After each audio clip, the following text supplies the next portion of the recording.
Bienvenue sur le plateau des Love Sisters. J'ai le plaisir de recevoir une nouvelle artiste qui est géniale, que j'aime beaucoup, qui s'appelle Marie Thuyer, qui est poétesse.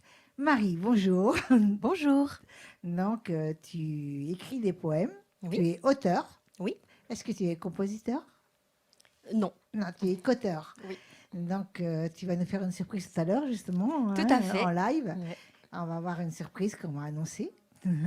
Et donc, tu es poète depuis combien de temps? J'ai commencé à écrire à l'âge de 9 ans, mon Oui. premier poème, et la poésie m'a toujours accompagnée depuis. Bah, Voilà. quel est le déclencheur à l'âge de 9 ans qui est arrivé? Et- L'amour, ça ne peut pas être l'amour.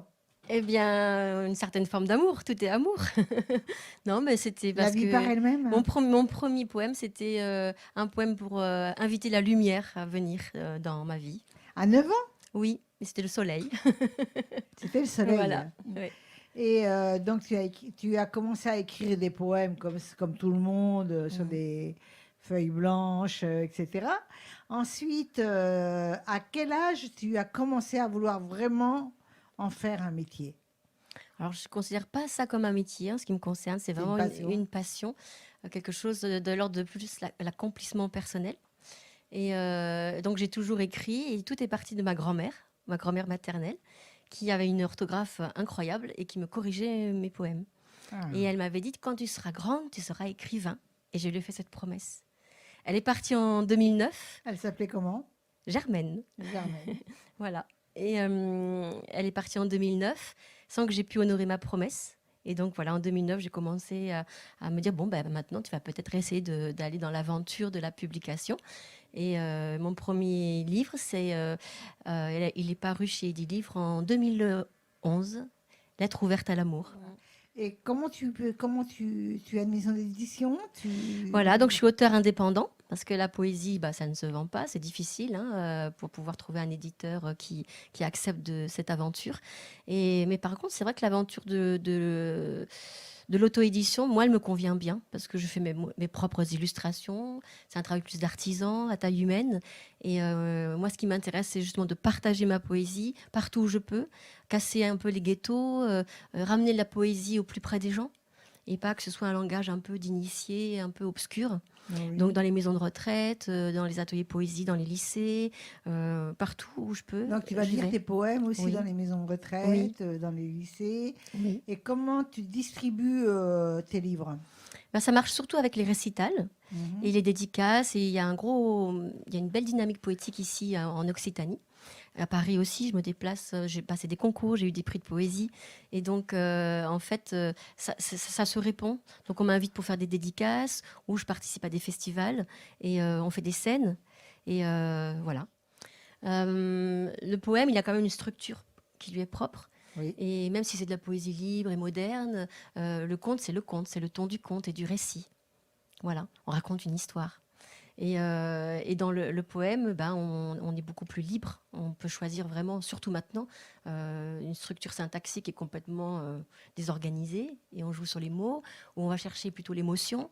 Et donc on va créer voilà, des émotions par l'organisation des syllabes, des pieds, etc. exactement, Oui, exactement. voilà. Donc Mhm. là, c'est bien parce que tout le monde comprend ce que veut dire le conte poétique et les Mhm. poèmes. Mhm.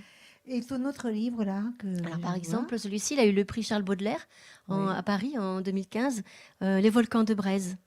Voilà, ça parlait de notre monde au bord de l'explosion. C'est en oui. 2015, il avait commencé à avoir des frémissements. Il n'y avait pas encore eu les attentats. Et Et là, tu as changé de nom. alors là, c'est parce que je ne l'ai pas autoproduit. Là, il a été publié chez un éditeur, parce que j'ai Ah, gagné un concours. ah c'est Voilà. super, Mm. c'est super. Puis combien de pages? À peu près 40, Oui, là, le petit, hein? une quarantaine de D'accord. pages. Et donc, toujours toi, Mm. la couverture Mm. de tes petites mains. Hein.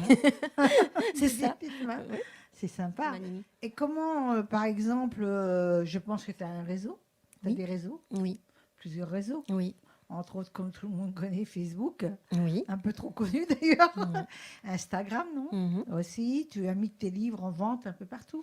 Oui, voilà, c'est ça. Et en tant qu'autoproduction, tu Oui. n'es pas bloqué dans des grandes maisons d'édition Ah bah, on n'est pas accepté, non, bien et dans sûr. des maisons de distribution. Il faut tout faire soi-même.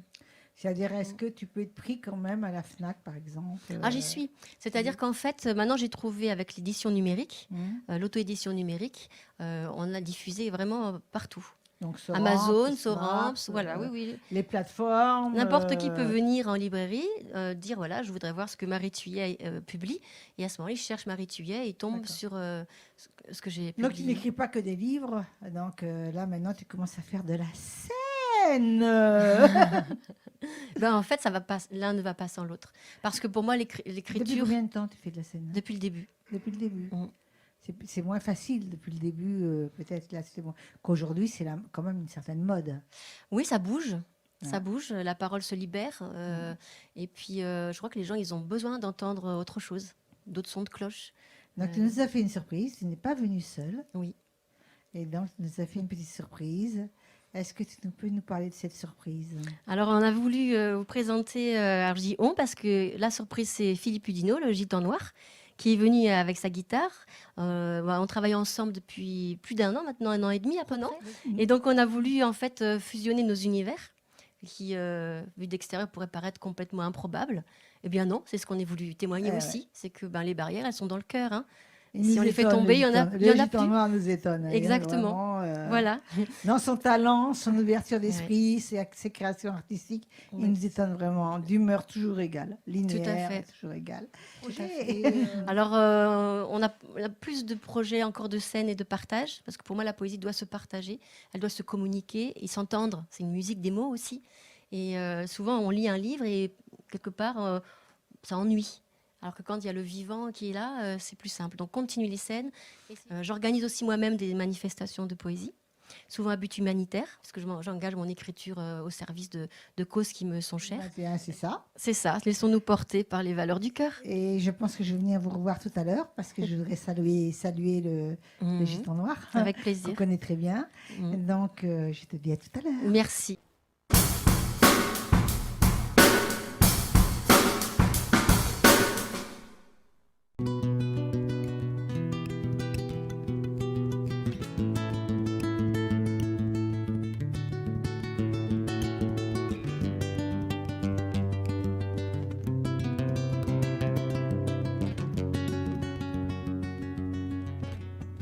Je cherche une chanson de berger, de collines, une chanson de thym et de bruyère de miel.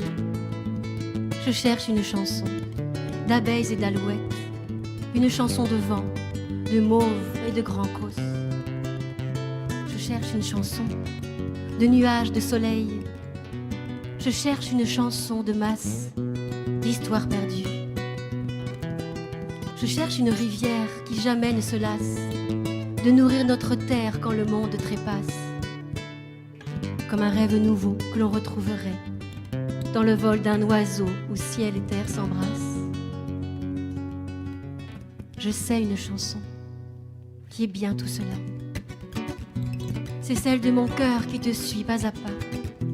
Dans ce monde à venir où tu grandis sans cesse, tu es cette chanson, mon enfant, ma princesse. Et tu enchanteras forêts, prés et vallons, de tes rires en éclats de rire et de vermeil. Aussi ne pleure pas quand ton cœur est trop lourd et que tu ne sais pas par où s'en vont les jours. Ils sont une chanson de berger, de colline, une chanson de père et de mère, ma divine, une chanson de vie accrochée à ton cœur qui, où tu vas, te suit aux rives du bonheur.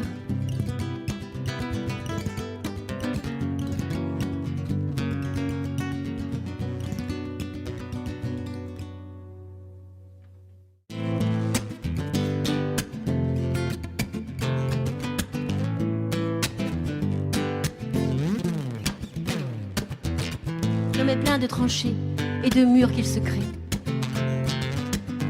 Et pourtant sait-il qu'il peut, d'une rive à l'autre, traverser. Mais il lui préfère les masques et jeux subtils,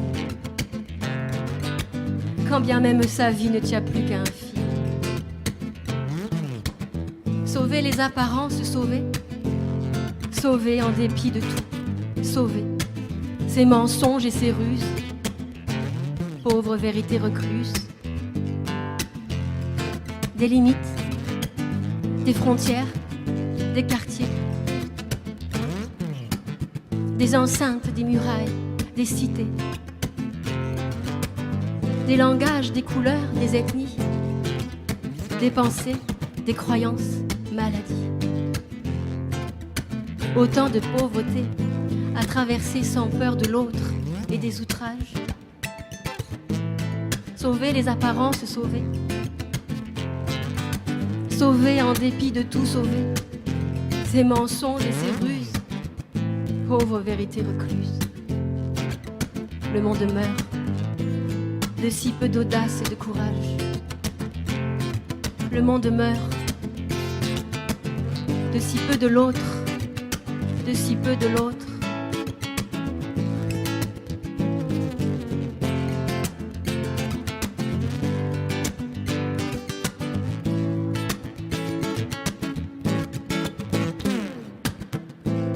Sauver les apparences, sauver, sauver, en dépit de tout sauver, ces mensonges et ces ruses, pauvre vérité recluse, pauvre vérité recluse.